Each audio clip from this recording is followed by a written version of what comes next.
The stars near the edge of the Perrin Belt were quiet that day, the kind of quiet that made old spacers nervous. Captain Elias Thorne stood on the bridge of the UES Valiant, a mid-sized human warship built for exploration, but armed like it expected trouble. He had learned long ago that space never stayed quiet for long. The Valiant was not the biggest ship in the human fleet. It was not the newest either, but it had survived 3 border skirmishes, 1 asteroid storm that should have killed everyone aboard, and a reactor fire that the engineering crew still talked about like a war story.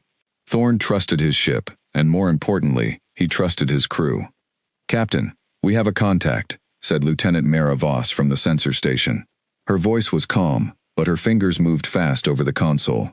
"Large vessel. No, wait. Multiple vessels. This is a fleet, sir." Thorne walked over, his boots echoing softly on the metal floor. "Show me." The main screen lit up with a tactical display. 7 ships appeared, arranged in a loose formation, moving steadily toward the Valiant's position. Their shapes were sharp and angular, nothing like the rounded, practical designs humans favored. Each ship glowed faintly, with a strange blue light along its hull, like veins carrying electricity. "Chrysarii," said Voss, reading the energy signatures. "Their engine signatures match the reports we got from the outer colonies. Big engines, big weapons. And that formation, sir, that's not a patrol formation. That's a battle formation." Thorne felt his stomach tighten, but his face stayed calm.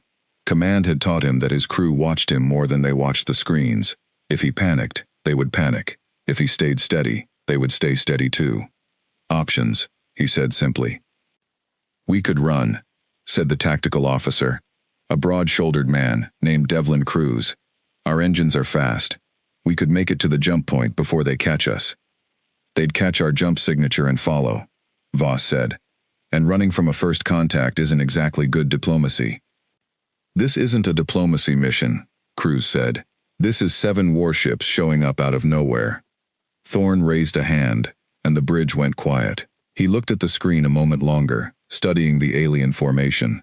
Something about it bothered him. It was too perfect, too tight. Every ship moved in exact sync with the others, as if they were all controlled by a single mind. He filed that thought away for later.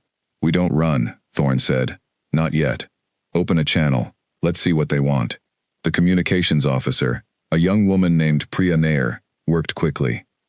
"Channel open, sir. Audio and video both." The screen shifted. Where the tactical display had been, now there was a face, if it could be called that.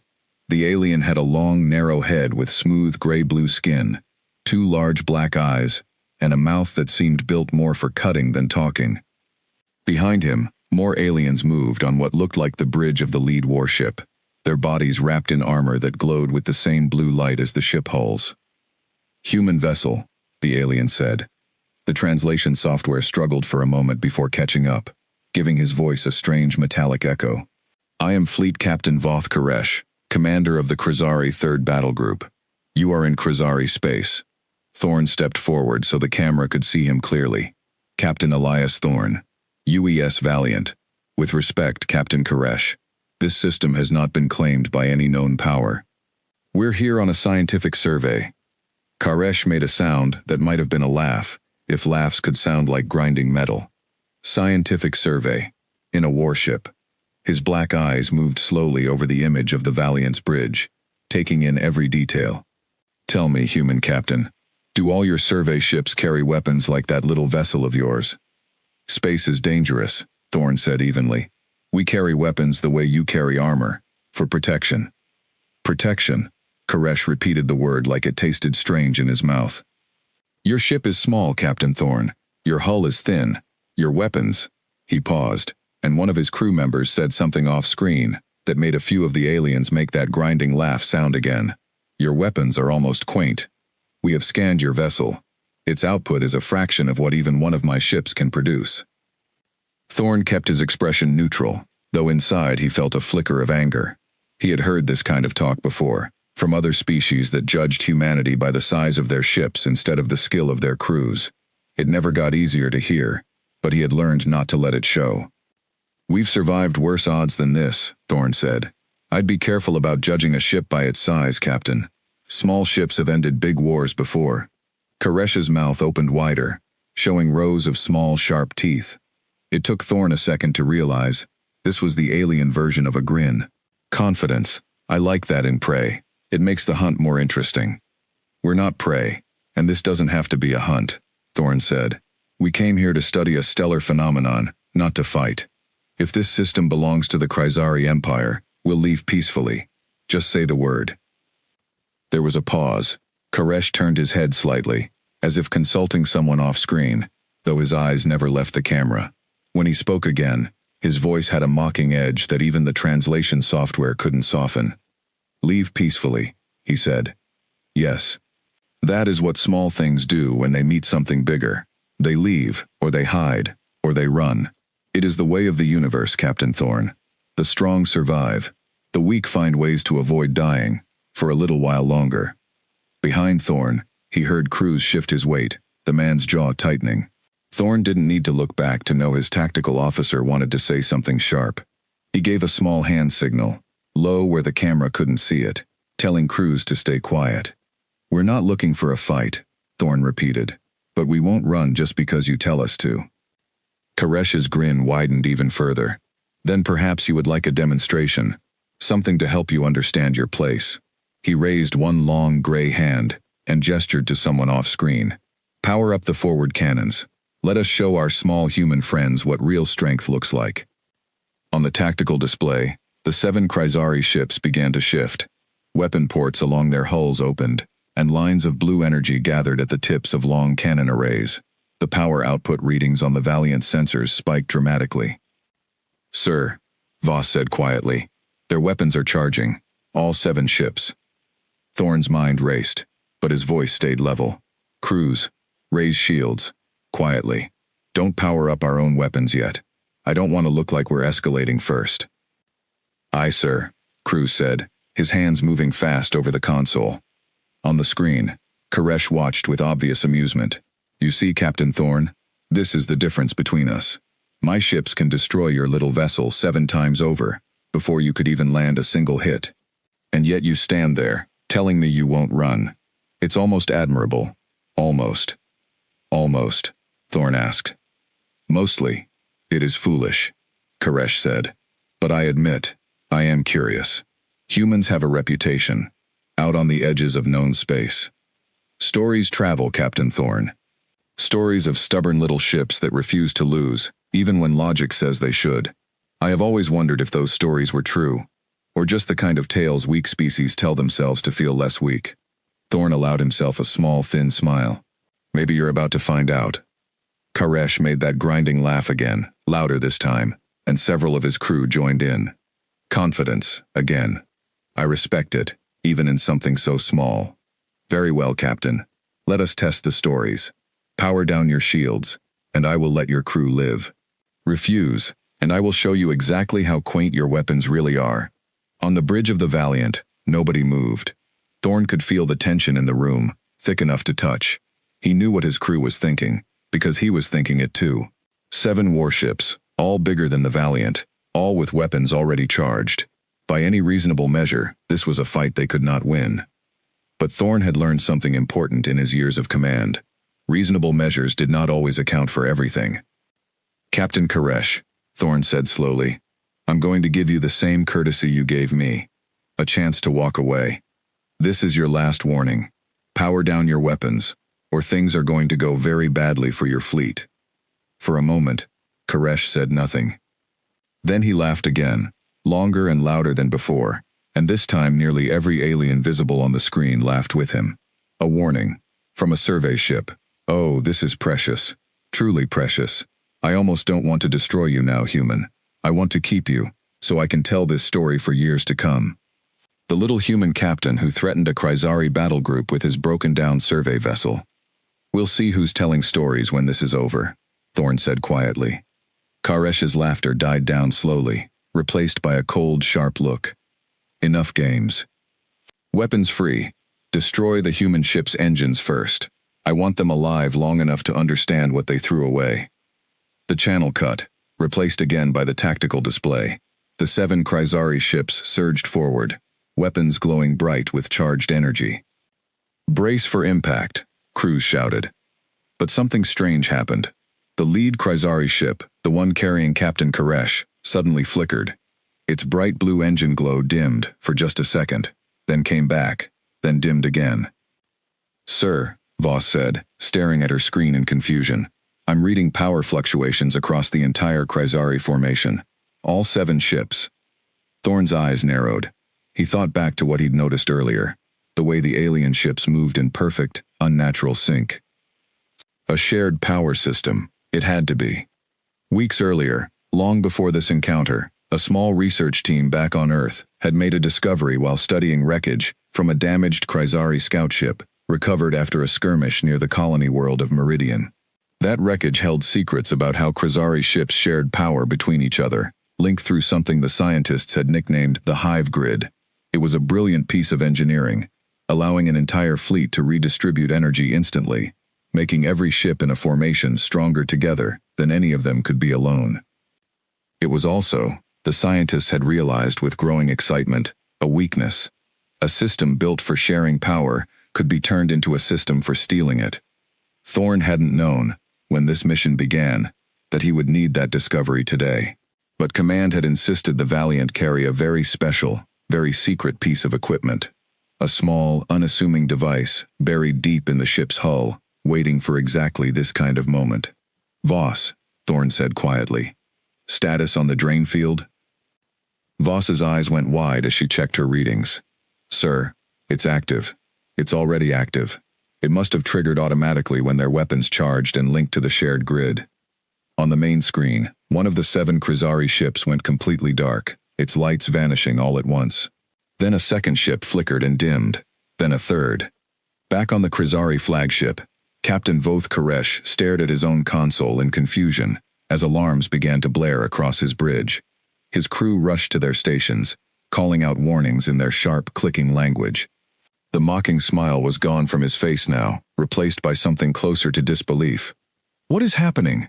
Koresh demanded, his voice losing its earlier confidence. "Report. Why are our weapons losing charge?" No one on his crew had an answer. All they knew was that somehow, impossibly, the small human ship they had been laughing at only moments before was still glowing steadily on their scanners, while their own mighty fleet was going dark, one ship at a time. On the bridge of the Valiant, Elias Thorne watched the display with a calm, quiet satisfaction. He had not wanted this fight. He still didn't want it, not really. But if Captain Koresh had insisted on teaching a lesson today, then Thorne intended to make sure it was a lesson the Krysari Empire would never forget. "Hold your position," Thorne said to his crew. "Let's see how our friend likes it when the tables turn." The battle was only just beginning, and already, everything the Krysari captain thought he understood about the little human ship was about to be proven very, very wrong. Alarms screamed across the bridge of the Krysari flagship. Captain Voth Koresh gripped the edge of his console, his black eyes darting from one failing readout to another. 3 of his 7 ships were completely dark now, drifting silently in space like dead things. The remaining 4 flickered weakly, their weapons losing charge faster than the crews could restore it. "Report," Koresh snapped again, louder this time. "Someone tell me what is happening to my fleet." A young officer at the engineering station, his gray skin pale with fear, looked up from his readouts. "Captain, the shared power grid, it's being drained. Something is pulling energy out of the network faster than the reactors can replace it. It started the moment we opened weapons fire." "Drained by what?" Koresh demanded. "We are Krysari. Our grid technology is centuries ahead of anything these primitives could build. Explain to me how a survey ship is doing this." The officer had no answer, and his silence made Koresh's frustration boil over into something closer to fear, though he would never have admitted it out loud. He turned back to the main screen, where the small human ship still sat steady and glowing, completely unaffected by whatever was happening to his own fleet. On the UES Valiant, the mood on the bridge was very different. Captain Elias Thorne watched the tactical display with careful attention, though he kept his voice calm for the sake of his crew. "Status on the drain field," he said again. "Still active, sir," Voss reported. 3 enemy ships fully powered down, 4 more losing power steadily. At this rate, the whole fleet will be dark within 6 minutes. "Weapons?" Thorne asked. "Still cold on our end," Cruz said from tactical. We haven't fired a shot. We don't need to yet. Thorne nodded slowly. This was exactly the outcome the scientists back home had promised, though even he had not fully believed it would work this well. The device hidden in the Valiant's hull, nicknamed the static harpoon by the engineers who built it, had been designed to do one very specific thing. When Chrysari ships opened fire using their shared power grid, the harpoon would attach itself to that grid like a parasite, redirecting the flow of energy into a containment field instead of back into the ships that needed it. The Chrysari had built a beautiful system that let their ships share strength. The humans had found a way to make that beautiful system betray them.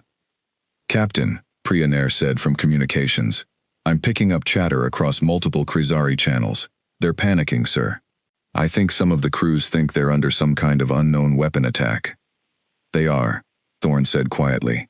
They just don't know it yet. On the Chrysari flagship, Koresh's confusion was quickly turning into anger. He slammed a fist against the arm of his command chair. Bring the powered-down ships back online, now. I don't care how you do it, just do it. Captain, we're trying, the engineering officer said, sweat beading on his narrow forehead. But every time we try to restore power through the shared grid, it just gets pulled away again. It's like something is grabbing the energy the instant it enters the network. Then disconnect from the grid, Koresh snapped. Run on independent reactors. That will take time, Captain. Our ships were built to share power. Disconnecting means rerouting entire systems by hand.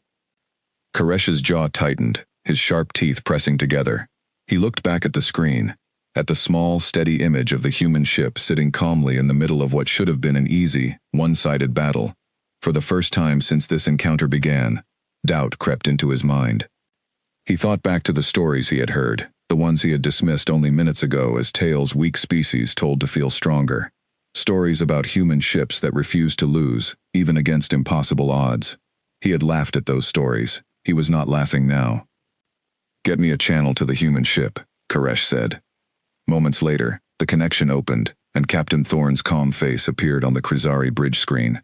Thorne said nothing at first, simply watching Koresh, with an expression that was not smug, not gloating, just steady and patient. What have you done to my fleet? Koresh demanded, his voice sharper than before, the earlier mockery completely gone. I gave you a warning, Thorne said simply. You didn't take it. This is not possible, Koresh said, more to himself than to Thorne. Our grid technology cannot be breached this easily. It has never been breached. Never by anyone you've met before, Thorne said. That doesn't mean it can't be done. You said it yourself, Captain Koresh. Stories travel. Maybe you should have listened to a few more of them before you decided to open fire on us. Koresh's eyes narrowed, his earlier arrogance replaced by something colder and more calculating. You think this changes anything? Even without the grid, my ships still carry independent weapons. My crews are trained for war. You have won nothing yet, human. I never said I'd won, Thorne replied. I said you should power down your weapons. That offer's still open, Captain. Take it, and we can end this without anyone else getting hurt. For a moment, it looked like Koresh might actually consider it. His black eyes flicked toward his own crew, watching them scramble to restore systems that refused to cooperate. But pride was a powerful thing, and Koresh had built his entire career on the belief that the Chrysari Empire did not retreat from lesser species. No, Koresh said finally, his voice hard. I will not be humiliated by a broken-down survey ship in front of my own fleet. Whatever trick you have used, it will not save you forever. Prepare to be boarded, Captain Thorne. When my ships take your vessel, I will personally see to it that every human aboard understands exactly what happens to those who mock the Chrysari Empire. The channel cut before Thorne could respond. On the Valiant's bridge, Cruz let out a short, disbelieving laugh. He's still going for it, even after all that. Some people don't know how to stop digging once they're already in a hole, Thorne muttered. He turned to Voss. Status? 2 more ships just went dark, sir. That's 5 out of 7 completely without power. The remaining 2 are down to less than 30% output, and dropping. Movement? Thorne asked. The 2 active ships are changing course, Voss reported, watching her screen closely. They're moving to flank us, sir. Looks like Koresh is trying to use his last working ships to get close enough for a boarding action, just like he said. Thorne studied the tactical display, watching the 2 remaining Chrysari warships adjust their approach vectors. Without their full fleet power, they were slower now, their movements less coordinated than the smooth, unified dance the 7 ships had performed earlier. But they were still dangerous. A single Chrysari warship, even weakened, carried more raw firepower than the Valiant alone. Crews, options, Thorne said. We could hit them now, while they're weak, Cruz said immediately. Their shields are down to a fraction of normal capacity on both remaining ships. A focus strike from our forward cannons could cripple one of them before they get close enough to launch boarding pods. And the risk? Thorne asked. If we commit to an attack run, we expose our flank to the second ship, Cruz admitted. It's not without risk, sir. But sitting still isn't exactly safer. Thorne considered this for a moment, his eyes moving across the tactical display, weighing every angle. Command hadn't sent the Valiant out here expecting a full battle. They had sent a survey ship with a secret weapon, hoping it would never need to be used at all. But here they were, and Thorne had a decision to make. Voss, how much longer until the drain field pulls the last of their reserve power? He asked. Voss checked her readouts carefully. At current rate, both remaining ships should be fully drained within 90 seconds, sir. Maybe less. Thorne allowed himself a small breath of relief. 90 seconds. That was something they could work with. All hands, hold position, he ordered. Crews, charge weapons, but do not fire, unless they fire first or attempt to launch boarding craft. We're not the ones who wanted this fight. Let's not be the ones who throw the first real punch either. Aye, sir, Cruz said, though his fingers hovered ready over the weapons console. On the Chrysari flagship, chaos continued to spread. Koresh paced the length of his bridge, watching helplessly as his once proud fleet crumbled around him, ship by ship. His 2 remaining active vessels struggled forward, their engines sputtering with the last drops of independent reactor power. Captain, the engineering officer called out, his voice trembling now. The last 2 ships are losing power fast. We won't reach boarding range in time. Koresh's hands curled into fists at his sides. Everything he believed about the natural order of strength and weakness was crumbling in front of him, and he did not know how to stop it.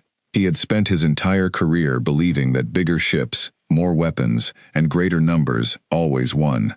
He had never imagined that a single small vessel, one he had mocked without a second thought, could unravel his entire fleet with something he couldn't even see or understand. There has to be a way to stop this, Koresh muttered, almost to himself. There has to be something we can do.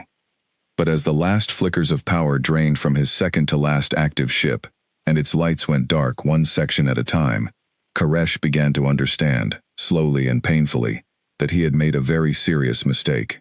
He had judged the Valiant by its size, by its outward appearance, without ever considering what might be hidden beneath the surface. On the Valiant's bridge, Voss's voice cut through the tension. Sir, 6th ship just went fully dark. Only 1 Chrysari vessel remains with any power at all, and it's dropping fast. Thorne watched the display, his expression unreadable. Somewhere out there, Captain Koresh was watching his entire fleet collapse around him, and Thorne felt no satisfaction in it, only a grim sense of purpose. This was not the outcome he had wanted, but it was the outcome Koresh had chosen. The moment he decided that mockery and threats were an acceptable way to greet a ship he knew nothing about. Stand ready, Thorne said quietly to his crew. This isn't over yet. Not even close. And on the last surviving Chrysari ship, as its lights began to flicker one final time, Captain Voth Koresh stared at the small human vessel on his screen and finally understood, too late, exactly what kind of mistake he had made. The last flicker of light on the Chrysari flagship died out, and for a long moment, the bridge was plunged into a strange, dim red glow, powered only by emergency batteries that had nothing to do with the main grid. Captain Voth Koresh stood frozen in the center of it all, staring at the dead consoles around him, unable to fully accept what had just happened. Report, he said, though his voice had lost the sharp confidence it carried only minutes before. Someone tell me our status. The engineering officer, illuminated only by the weak red emergency lighting, checked a small handheld device that still worked on its own separate battery. Captain, all 7 ships are without main power. Weapons offline. Shields offline. Engines offline. We are running on emergency life support only. Life support, Koresh repeated. That's all we have? Yes, Captain. Emergency systems were designed to be completely independent from the main grid for exactly this kind of failure. It's the only reason we still have breathable air and gravity. Koresh sat down slowly in his command chair, though the chair itself no longer hummed with the soft mechanical sound it usually made. It felt like sitting on a dead thing. Around him, his bridge crew worked in near silence, using battery-powered handheld tools to try to diagnose what had happened, though none of them had any real answers. Koresh looked toward the main viewport, no longer a glowing screen but a simple window of reinforced glass, since even the display systems had gone dark. Through it, he could see the small shape of the UES Valiant, still glowing steadily with power, sitting calmly among the darkened wreck of his once proud battle group. How, Koresh said quietly, let a ship a fraction of our size do this to 7 Krizari warships? No one on his bridge had an answer. On the Valiant, the mood was tense but controlled. Elias Thorne watched the tactical display, where all 7 Krizari ships now showed as dark, powerless hulks drifting in space. It should have felt like a victory. Instead, it felt like the beginning of something far more delicate. Talk to me, Thorne said. What are we looking at? All 7 enemy vessels confirmed fully powered down, Voss reported. No weapons activity, no shield activity, no engine activity. They're running on emergency batteries only, based on the faint life support energy signatures we're picking up. Life support is still active? Thorne asked, wanting to be certain. Yes, sir. Those systems are separate from the main grid, specifically so a power failure like this doesn't kill the crew. Standard safety design, from what our intelligence reports on Krizari engineering suggest. They'll have air, gravity, basic systems, but nothing offensive. No weapons, no shields, no propulsion. Thorne allowed himself a slow breath. That was good news, in its own way. The last thing he wanted was 7 ships full of dead or dying crew members drifting in space, all because of a device his ship carried. He had not come out here to kill anyone. He had come out here to survive an encounter that someone else had chosen to turn violent. Crews, Thorne said. Any sign of hostile action from the drifting ships? Nothing, sir. They can't do much of anything right now except sit there. I'd call that about as harmless as 7 warships can get. Good, Thorne said. Nair, reopen the channel to the Krizari flagship. A moment later, the connection went through, though the image on the Valiant's screen looked different now. Instead of the sharp, confident bridge Thorne had seen earlier, the Krizari flagship's bridge was dim and shadowed, lit only by weak red emergency lights. Captain Koresh sat in his chair, looking smaller somehow than he had before, his earlier arrogance replaced by something closer to exhaustion. Captain Koresh, Thorne said, his voice steady but not unkind. Can you hear me? There was a pause before Koresh answered, his voice heavy. I hear you, human. I want to be very clear about something, Thorne said. We didn't come here looking for a fight. You made the choice to open fire on us. Everything that's happened since then is a direct result of that choice. I gave you 2 warnings before this started. You ignored both of them. Koresh said nothing for a long moment. When he finally spoke, his voice carried none of the mockery from before. You could have destroyed us completely. Instead, you left our life support intact. Why? Because killing your crews was never the goal, Thorne said simply. We're not here to wipe out the Krizari Empire, Captain. We're here because we wanted to study a star system, and we ended up defending ourselves instead. There's a difference between defending your ship and slaughtering an enemy who can no longer fight back. Koresh's black eyes studied Thorne's image on his dim screen, as if trying to find some trick, some hidden motive behind the human captain's words. He had spent his entire life believing in a simple rule: the strong take what they want, and the weak either serve them or die. It was the foundation of everything the Krizari Empire had built, and yet here was a human captain, holding total power over his fleet, choosing mercy instead of destruction.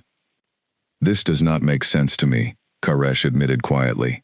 By every rule I know, you should be finishing us off right now. Instead, you talk to me as if we are still equals.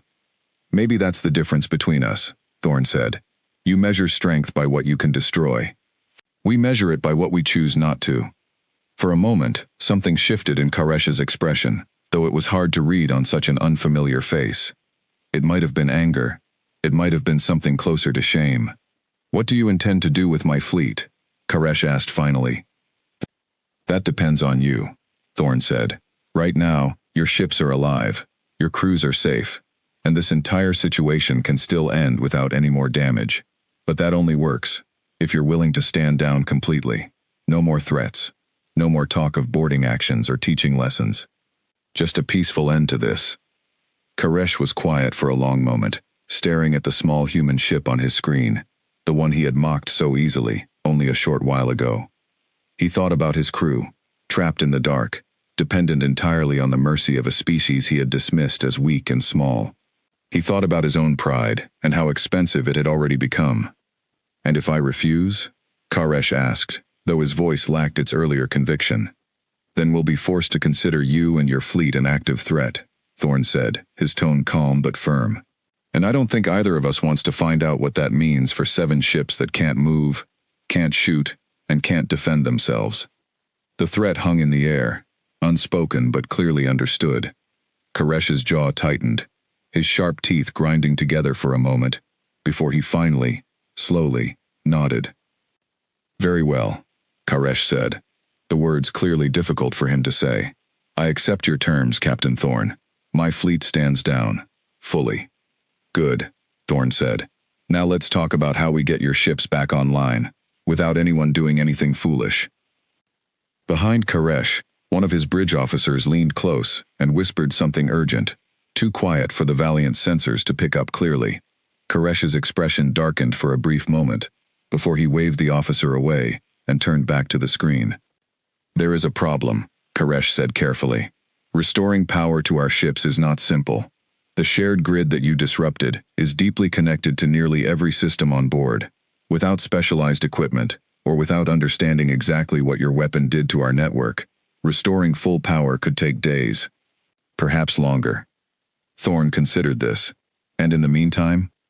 "In the meantime," Koresh said, 7 ships full of Krizari crew members sit dead in space, hoping their air recyclers hold out long enough for help to arrive from elsewhere in the Empire. Help that may take a very long time to reach this system. There was a long silence on the Valiant's bridge, as the weight of that statement settled in. Thorn looked around at his crew, seeing the same thought reflected on several faces. They had won the fight. But now they faced a different kind of problem entirely, one that had nothing to do with weapons, and everything to do with what kind of people they wanted to be after the battle was over. "Captain Koresh," Thorn said slowly, "how long can your life support systems last on emergency power alone?" Koresh's eyes flicked briefly to his engineering officer, who gave a small, grim nod. "Perhaps 5 days, Captain Thorn. Maybe 6, if we ration carefully. After that, without proper power restoration, we begin losing crew to system failures. Slowly, but certainly." Thorn rubbed a hand across his jaw, thinking hard. 5 or 6 days wasn't much time, and the nearest human outpost capable of sending real engineering support was at least 3 days away at best speed, assuming Command even agreed to send help to a fleet that had opened fire on one of their own ships only hours earlier. "Voss," Thorn said quietly, "pull up everything we have on Krizari power grid architecture. Everything from the research team's notes on that captured scout ship. I want to know if there's a way to help them without giving away exactly how our weapon works." "On it, sir," Voss said, already turning to her console. Cruz leaned over toward Thorn, keeping his voice low. "Captain, are you seriously considering helping them fix their ships, after everything Koresh said to us, after he ordered his crews to open fire?" Thorn looked at his tactical officer for a long moment before answering. "I'm considering what kind of story people will tell about humanity after today, Cruz. Koresh mocked us because he thought strength meant looking down on anyone smaller than you. I want to prove him wrong about that, in more ways than one." Cruz didn't look entirely convinced, but he nodded anyway, and returned to his station. On the darkened bridge of the Krizari flagship, Captain Koresh watched the human captain's image, still trying to understand the strange, unfamiliar mixture of strength and mercy the man seemed to represent. It didn't fit anything Koresh had ever been taught about the universe, and yet, here it was, staring back at him through a dim, flickering screen, offering help to an enemy who had tried, only hours before, to destroy him completely. Whatever happened next, Koresh understood one thing with complete certainty. The stories about humanity, the ones he had laughed off so easily, were not exaggerations after all. They were, if anything, understatements. 3 hours passed before Voss finally looked up from her console, with something like hope in her eyes. "Captain, I think I found something." Thorn walked over immediately. "Show me." The research notes from the captured scout ship include a partial map of the Krizari power architecture, Voss explained, pulling up a complex diagram on her screen. "It's not complete, but it's enough. I think we can build a small transfer unit that could kickstart their independent reactors without ever touching the shared grid our weapon exploited. Basically, we'd be giving them a jump start, the same way you'd use cables to start a car with a dead battery, except a lot more complicated." "Would it reveal how our weapon works?" Thorn asked. "No, sir. This would just be a straightforward burst of raw power delivered directly to their reactor cores.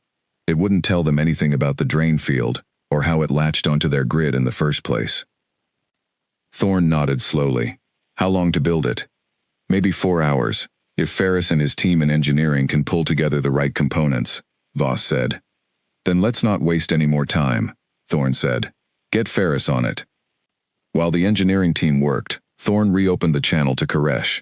The Krizari captain still sat in the dim red light of his bridge, though he looked even more tired than before, the weight of the last few hours clearly wearing on him. "Captain Koresh," Thorn said, "my engineers believe they can build a device to restart your reactors independently, without needing to touch your shared grid at all. It'll take a few hours to build, and more time to actually connect it to each of your ships. But it should get your power back long before your emergency systems run out."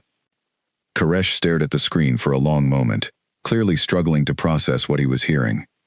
"You would do this," he said slowly. "After everything, you would save my fleet." "I told you already," Thorn said. "This was never about destroying you. It was about surviving an attack we didn't start. Now that the fighting's over, there's no reason for anyone else to suffer." "Many species would use this moment differently," Koresh said quietly. "They would let us die slowly, out here, as punishment for our arrogance. Or they would demand tribute, technology, territory, in exchange for help. What do you want in return for this, Captain Thorn?" Thorn considered the question carefully before answering. "I want you to remember this moment, Captain Koresh, not the part where you lost the fight. The part where the enemy you mocked chose to save your crew anyway, when they had every reason and every ability not to. I want that to mean something to you, the next time you meet a ship you think is too small to matter."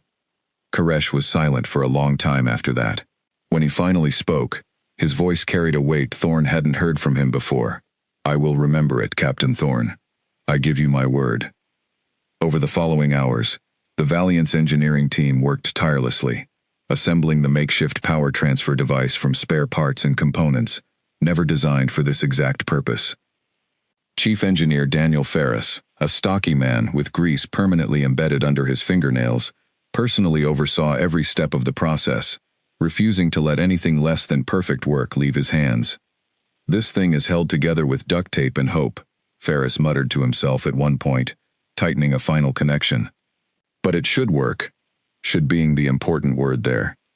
When the device was finally ready, Thorn authorized a small shuttle crew to fly it out to the nearest Krizari ship. It was a risk, sending unarmed humans directly onto a vessel that, only hours earlier, had been trying to destroy them. But Koresh had given his word, and Thorn had decided to trust it, at least enough to take this first careful step. The shuttle, piloted by a calm and steady officer named Reyes, approached the darkened hull of the nearest Krizari warship. A docking connection was carefully established, and a small team, including Ferris himself, crossed over into the alien vessel, carrying their improvised power transfer device between them. Inside, the Krizari crew watched the humans with open suspicion, their weapons drawn but not raised, an uneasy truce hanging in the recycled air. Ferris worked quickly and efficiently, connecting the device to the ship's independent reactor systems, while Krizari engineers watched every move with careful, wary eyes. It took nearly 20 minutes of careful adjustment, but finally, the reactor core sputtered, then steadied, then began to hum with renewed power. Lights flickered back on throughout the ship, weak at first, then growing steadily brighter as the reactor stabilized. A cheer went up among the Krizari crew, quickly followed by confused, almost embarrassed glances toward the human engineers who had made it happen. Ferris simply nodded, gave a thumbs up that clearly confused the alien crew even more, and began packing up his tools to move on to the next ship. Ship by ship, over the following 20 hours, the same process repeated. The Valiant's shuttle carried the device from vessel to vessel, restoring independent reactor power to each of the 7 darkened Krizari warships. It was slow, careful work, and Thorn insisted on strict safety protocols throughout, unwilling to risk his crew for a moment longer than necessary. By the time the final ship's lights flickered back to life, both crews were exhausted, but something had changed in the air between them. What had started as an act of arrogance and near disaster had slowly transformed into something neither side had expected. Captain Koresh requested a final conversation with Thorn once all 7 of his ships had regained basic power, though their weapons and shields remained deliberately disabled at Thorn's insistence, a small but important precaution. "My fleet owes you a debt, Captain Thorn," Koresh said, his voice carrying none of the mockery from their first meeting. "A debt I did not expect to owe a species I once considered beneath serious consideration." "You don't owe us anything," Thorn said. "We did what we thought was right. That's all." "Even so," Koresh continued, "I find myself needing to ask you something, Captain. The weapon you used against us, the one that drained our entire grid so completely. How is such a thing possible? Our power-sharing technology is among the most advanced in known space. We have never encountered anything capable of exploiting it before." Thorn considered how much to share, weighing the value of honesty against the risks of revealing too much about human capabilities. Finally, he settled on a careful middle ground. "Your technology is impressive, Captain Koresh," Thorn said. "Genuinely, the idea of sharing power across an entire fleet, letting every ship draw strength from the others, that's brilliant engineering. But every strength carries a hidden weakness, if you look hard enough. We found yours. I'd imagine, if we looked hard enough, you could probably find ours too." Koresh studied Thorn's face carefully, as if trying to read something deeper in his words. "Is that a warning, Captain Thorn?" "It's a fact," Thorn said simply. "No system is unbreakable, no matter how advanced it seems. That's a lesson worth remembering, for both our peoples." Koresh nodded slowly, something like genuine respect showing through his usually sharp, predatory expression. "You are unlike any human I expected to meet, Captain Thorn. The stories on the outer edges of known space, they spoke of a species that fought like cornered animals, desperate and unpredictable. They did not speak of mercy. They did not speak of engineers crossing onto an enemy ship to save the lives of those who tried to kill them." "Maybe the stories need updating," Thorn said, allowing himself a small, tired smile. "Perhaps they do," Koresh agreed. There was a pause, and then Koresh straightened in his chair, his voice shifting into something more formal. "Captain Thorn, on behalf of the Krizari 3rd Battle Group, I offer my apology. I mocked your ship without understanding what it truly represented. I judged your species by outward appearance alone, and I was wrong to do so. I hope, in time, this incident can become the beginning of understanding between our peoples, rather than the start of a lasting conflict."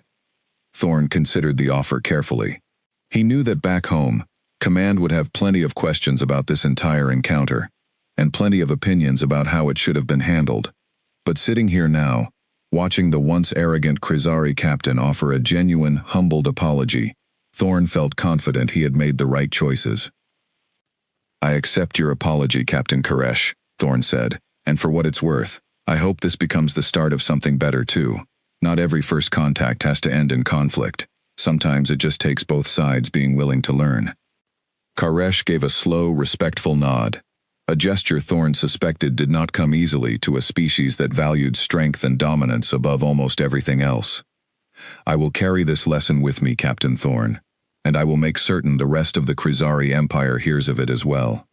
Perhaps in time, it will change how we view the smaller species we encounter."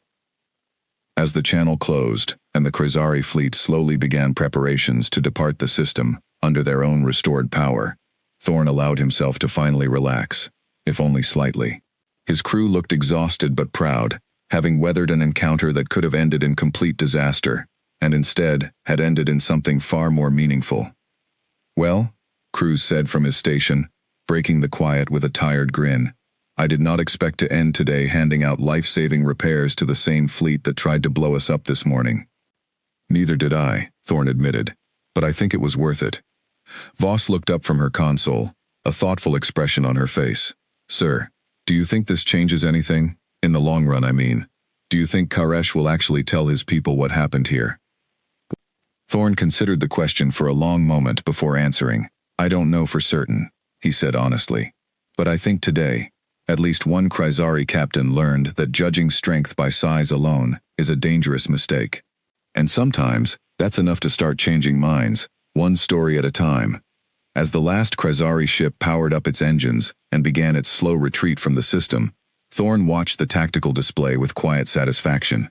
What had begun as an insult and a threat had ended, against all expectations, in something closer to mutual respect.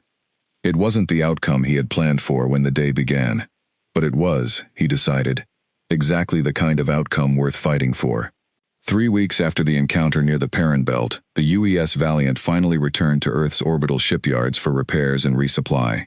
The ship had come through the ordeal in one piece, but the strain of the extended standoff and the following hours of careful diplomatic work had left its mark on both the vessel and its crew. Captain Elias Thorn stood in the debriefing room aboard Fleet Command Station Meridian, facing a panel of senior officers who had spent the last hour asking him detailed questions about every moment of the encounter.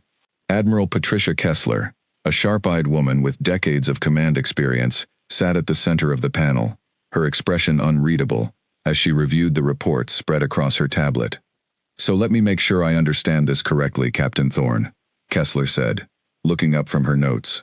You engaged the static harpoon prototype against an entire Kryzari battle group, successfully disabled 7 warships, and then chose to personally assist in repairing their power systems, rather than pressing your advantage or taking prisoners. That's correct, Admiral, Thorn said evenly. Some people are going to ask why you didn't use that advantage to gather more intelligence, or extract concessions, or at the very least, confirm we'd neutralized a genuine threat, Kessler continued. Others are going to praise the decision as exactly the kind of restraint that keeps small conflicts from becoming big wars. I imagine you have thoughts on which of those reactions you were hoping for. Thorn met the Admiral's gaze steadily. Honestly, Admiral, I wasn't thinking about reactions. I was thinking about what kind of first contact we wanted this to be. Captain Koresh mocked us because he assumed our size meant weakness. If I'd responded by destroying his fleet completely, or by taking his crews prisoner just because I could, I'd have proven his assumptions right in a different way. I'd have shown him that strength really is about what you can take from someone weaker than you. And instead, Kessler asked. Instead, I wanted to show him that real strength includes the choice not to use it unnecessarily, Thorn said. I think that message matters more, in the long run, than any intelligence we might have gathered by being harsher. Kessler studied him for a long moment, before a small, approving smile crossed her face. For what it's worth, Captain Thorn, Fleet Command agrees with your assessment. We've already received back-channel communications from Kryzari diplomatic contacts, requesting a formal meeting to discuss normalized relations. That's not something that happens after most first contact incidents, especially not ones that start with an attempted attack. Thorn allowed himself a small measure of relief. That's good to hear, Admiral. It gets better, Kessler continued, pulling up a report on her tablet. Apparently, Captain Koresh has been rather vocal within Kryzari military circles about what happened out there. According to our intelligence sources, he's been telling anyone who will listen that Kryzari fleet doctrine badly underestimates human capability, and that the old assumptions about ship size correlating directly to combat strength need serious reconsideration. He's spreading the story, Thorn said, remembering his own words to Koresh during their final conversation. Maybe the stories need updating, he had said. It seemed Koresh had taken that idea more seriously than Thorn expected. He's spreading more than the story, Kessler said. He's spreading respect, Captain Thorn. That's rare, and it's valuable. The Kryzari Empire has a reputation across several sectors for looking down on smaller species. If even one of their senior captains is now telling his people that strength isn't just about size, that could shift a lot of future encounters in a much more peaceful direction.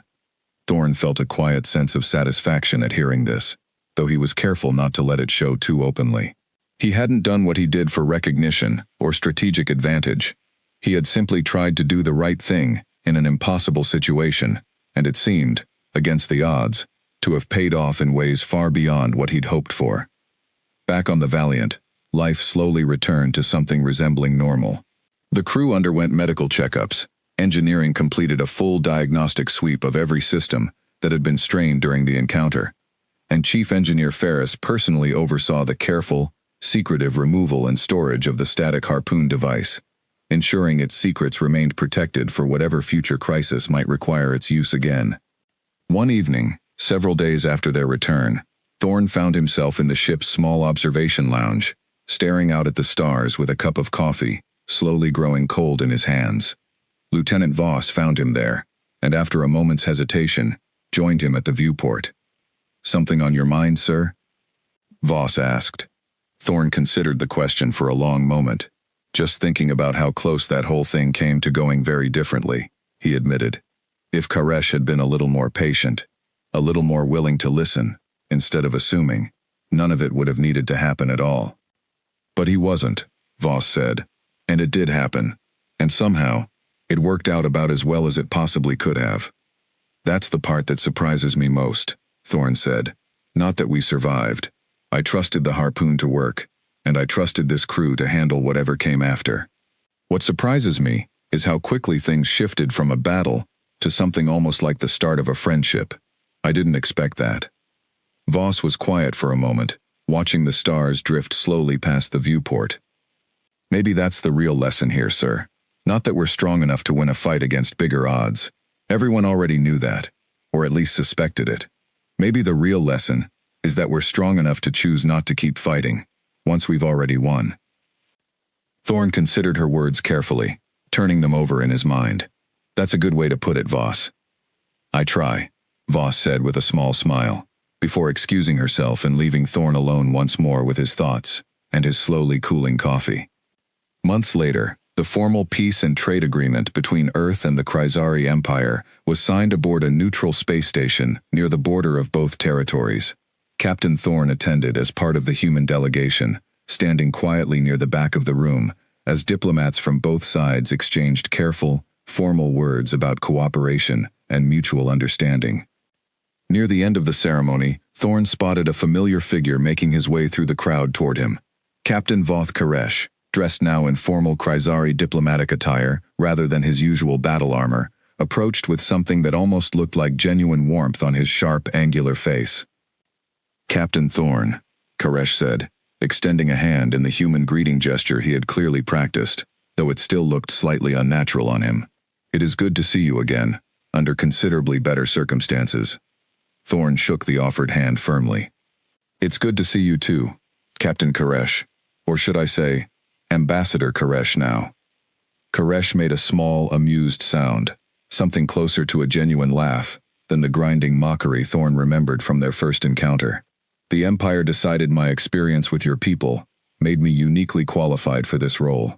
I suspect they simply enjoy reminding me of my mistake every time someone uses my new title." "I doubt that's the only reason," Thorne said. "I imagine they also value what you learned out there. That's not something everyone comes away from an encounter like that understanding." Koresh's expression turned more serious. "I think about it often, Captain Thorne. The moment my fleet went dark, and I realized everything I believed about strength and weakness was built on a foundation far less solid than I had assumed. It was not an easy lesson to learn, but I believe it was a necessary one, both for myself and for my people." "For what it's worth," Thorne said, "I think it made a real difference. This treaty wouldn't exist without that lesson." "Perhaps not," Koresh agreed, "though I suspect there is another lesson buried in all of this as well, one that extends beyond just the Kryzari Empire." "What's that?" Thorne asked. Koresh looked out toward the wide viewport of the station, where stars stretched endlessly in every direction, home to countless species and worlds still unknown to either human or Kryzari explorers. "That the universe is far too large and far too full of surprises for anyone to assume they already understand the true strength of those they have not yet truly met." Thorne nodded slowly, considering the weight of those words. It was, he thought, a fitting way to summarize everything that had happened since that tense first encounter near the Perrin Belt. A single mistake, born from arrogance and assumption, had nearly ended in disaster. Instead, through careful choices on both sides, it had become the foundation for something far better than either captain could have predicted that day. As the formal ceremony drew to a close, and diplomats from both species began exchanging final pleasantries, Captain Elias Thorne found himself thinking not about the battle that had started it all, but about everything that had come afterward. The careful repairs, the difficult conversations, the slow, hard-won respect between two very different species who had almost destroyed each other before ever really understanding one another. It wasn't the kind of victory that made for dramatic headlines back on Earth, not in the way a decisive battle or a crushing defeat might have. But standing there, watching human and Krasari diplomats shake hands and exchange formal greetings under the same stretch of stars that had once witnessed a desperate one-sided battle, Thorne understood that this was a victory far more valuable than anything won purely through force. Word of the incident spread slowly across known space in the months that followed, carried through diplomatic channels, trade routes, and the informal networks that connected countless species scattered among the stars. The story of the small human warship that had turned an entire Krasari battle group's own greatest strength against them became something of a legend among those who valued clever engineering over brute force. But the second half of the story, the part about mercy shown after victory, about enemies becoming allies through simple acts of decency, became something even more powerful. It became proof, to anyone willing to listen, that strength and kindness were never truly opposites. And for Captain Elias Thorne and the crew of the UES Valiant, that lesson, learned during one tense and uncertain day near the edge of the Perrin Belt, remained something they carried with them for the rest of their careers among the stars. The Krasari Empire never again dismissed a human ship based on size alone. And somewhere out among the stars, on the bridges of countless other ships from countless other species, the story of the alien captain who mocked a human warship, only to lose his entire fleet's power in return, continued to spread. A reminder, told and retold, that in the vast and unpredictable universe, true strength was never quite as simple as it first appeared to be.